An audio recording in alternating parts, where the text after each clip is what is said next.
بسم اللہ الرحمن الرحیم۔ محترم سامعین السلام علیکم۔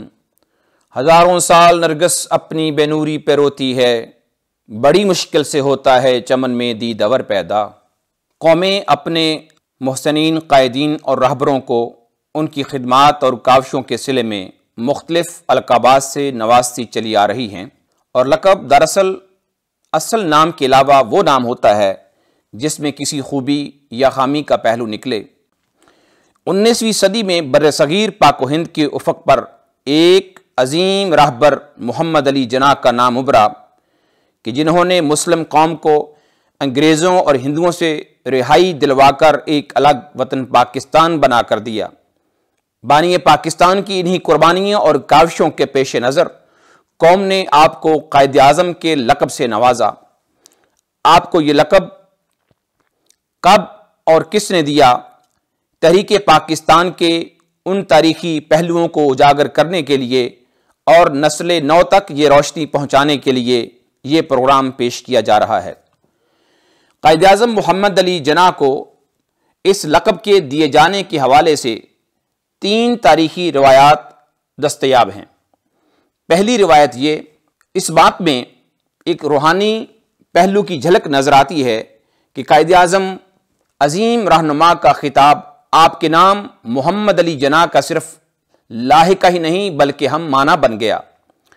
یہ لقب سب سے پہلے ایک مذہبی شخصیت مولانا احمد سعید نے جامع مسجد مراد آباد انڈیا میں 7 دسمبر 1930 کو اپنی تقریر میں استعمال کیا۔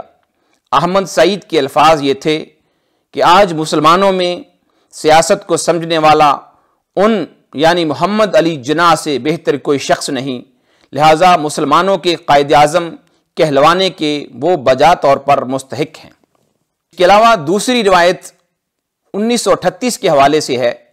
1938 کا سال جہاں محمد علی جناح کی سیاسی جد و جہد کے لحاظ سے اہمیت کا سال تھا، وہاں یہ سال اس لحاظ سے بھی منفرد حیثیت کا حامل تھا کہ اس سال انہیں قومی خدمات اور مسلمانوں کو پہچان کی نئی منزل سے روشناس کرانے کے صلے میں قائد اعظم کا خطاب بھی دیا گیا۔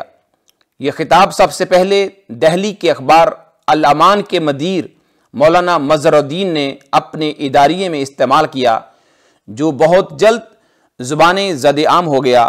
اب محمد علی جناح پوری قوم کے واحد اور متفقہ قائد اعظم تھے۔